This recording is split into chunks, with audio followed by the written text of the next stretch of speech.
tiennent une séance de pourparlers élargie avec le Premier ministre belge Alexandre De Croo à Bruxelles sur le souci de développer les relations égypto-belges en marge de sa participation au sommet Union européenne-UA. Lors d'un entretien avec le président du Conseil européen, Charles Michel, le président Abdel Fattah el-Sisi affirme que l'Égypte souhaite renforcer la coopération avec l'Union européenne dans le domaine de la lutte contre le terrorisme et l'extrémisme. La Russie affirme poursuivre son retrait d'équipements et d'unités militaires quittant la Crimée, péninsule ukrainienne annexée par Moscou, et des régions russes proches où ces déploiements alimentaient les craintes d'invasion de l'Ukraine.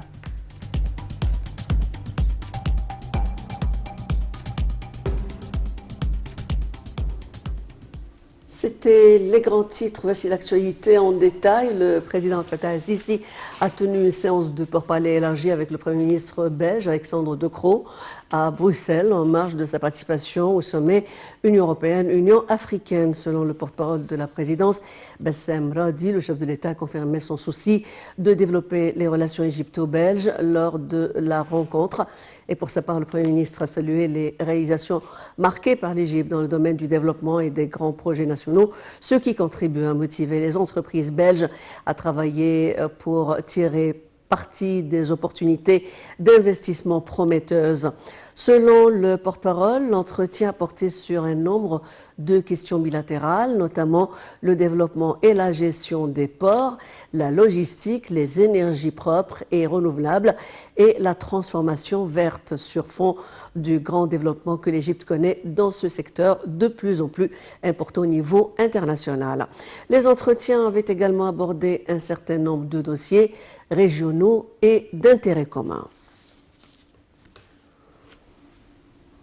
Le président Abdel Fattah el-Sisi a participé aujourd'hui à Bruxelles à la 6e session de l'Union africaine et de l'Union européenne tenue au siège de l'Union européenne. Le sommet afro-européen de cette année doit se focaliser sur la vision commune de l'agenda de 2030.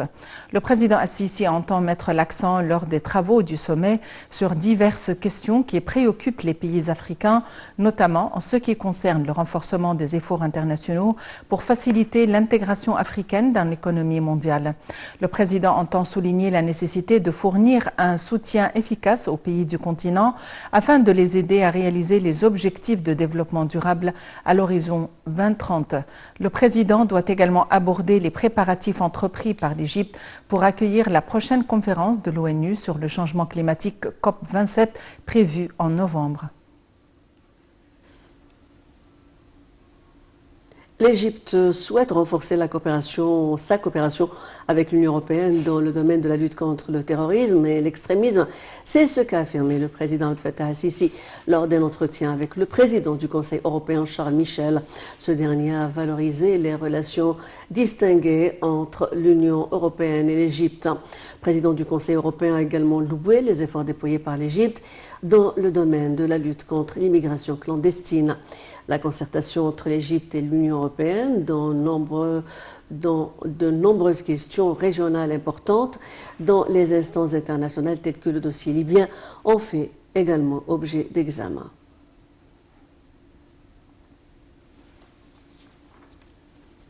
Le président Abdel Fattah el-Sisi s'est entretenu ce matin avec la présidente de la Commission européenne, Ursula von der Leyen, en marge du sommet du partenariat Afrique-Europe tenu dans la capitale belge Bruxelles.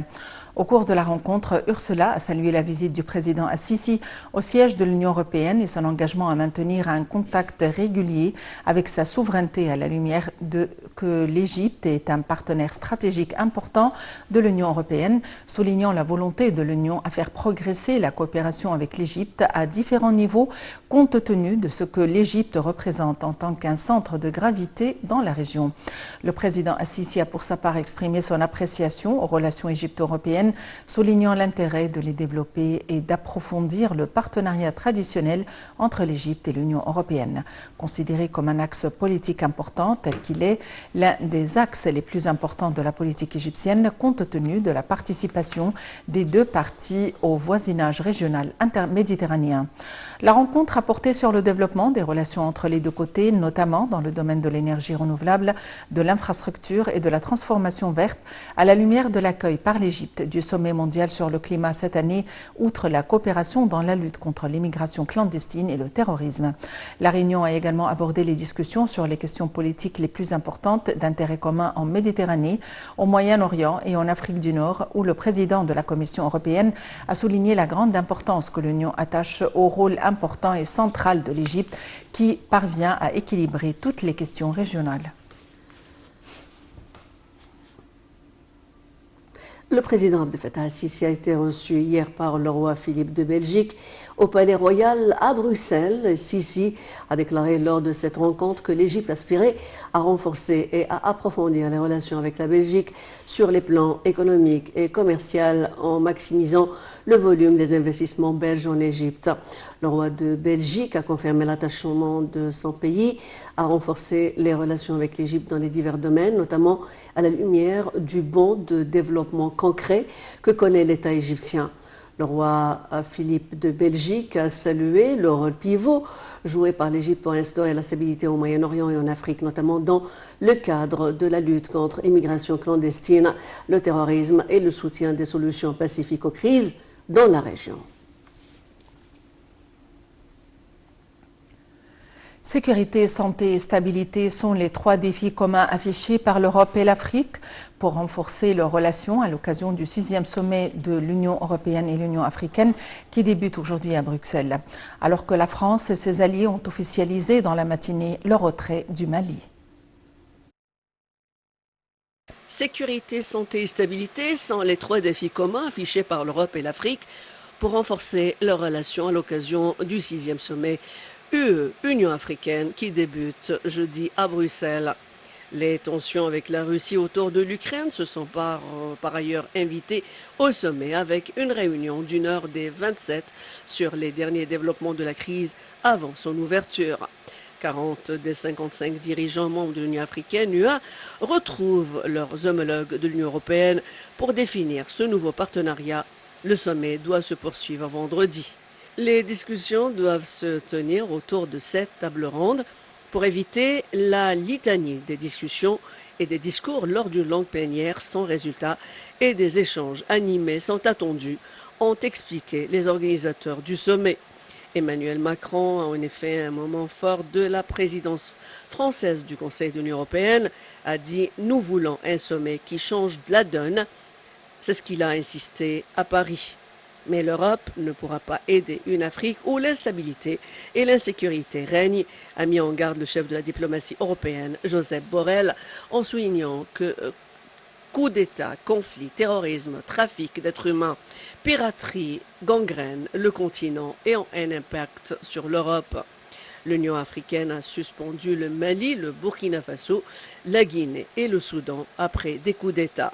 Poussée dehors par les obstructions de la junte au pouvoir à Bamako, la France et ses partenaires européens ont officialisé jeudi matin leur retrait militaire du Mali au terme de 9 ans de lutte antiterroriste menée par Paris.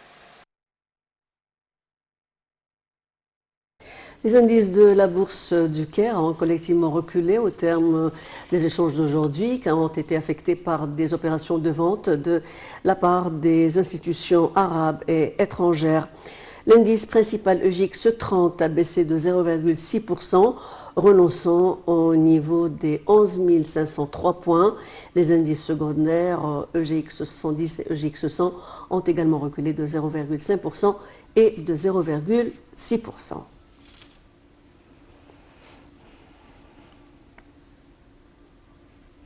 Le ministère égyptien de la Santé a annoncé avoir détecté 2101 nouvelles infections au coronavirus et 50 4 décès. Le ministère a également annoncé que 2765 personnes rétablies du coronavirus avaient quitté les hôpitaux de confinement après avoir reçu les soins médicaux nécessaires, portant le nombre total des personnes rétablies jusqu'à présent à 393 254 cas.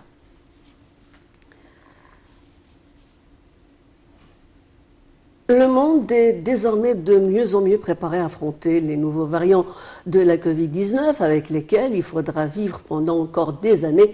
C'est ce qu'a assuré aujourd'hui le patron du laboratoire BioNTech à l'origine du premier vaccin à ARN messager. Le point. D'autres variants arriveront, mais nous en apprenons toujours plus et nous sommes de mieux en mieux préparés. C'est ce qu'a déclaré jeudi le patron du laboratoire BioNTech à l'origine du premier vaccin à ARN messager. Nous devons accepter le fait de devoir vivre encore les 10 prochaines années avec le virus, a ajouté le scientifique. Fin des contrôles d'accès au commerce et aux restaurants, retour de public dans les stades, réouverture des discothèques. L'Allemagne a emboîté le pas à ses voisins européens et annoncé la levée progressive de la plupart des restrictions contre la Covid-19. Le gouvernement français a indiqué envisager la fin du port du masque en intérieur pour les adultes et les enfants à la mi-mars, ainsi qu'un allègement du pass vaccinal à cette date si la circulation du virus est très faible. Le Royaume-Uni va pour sa part ouvrir aux enfants de 5 à 11 ans le programme de vaccination contre le coronavirus. Le Japon va alléger ses restrictions strictes aux frontières pour permettre aux étudiants et travailleurs étrangers d'entrer dans le pays, mais les touristes resteront bannis pour l'heure en raison de la pandémie. C'est ce qu'a annoncé jeudi le Premier ministre. La pandémie a fait officiellement plus de 5 840 104 morts dans le monde depuis la fin de décembre 2019, selon des sources officielles. Et en valeur absolue, les États-Unis sont le pays ayant enregistré le plus de décès devant le Brésil, l'Inde et la Russie. La Russie a affirmé aujourd'hui poursuivre son retrait d'équipements et d'unités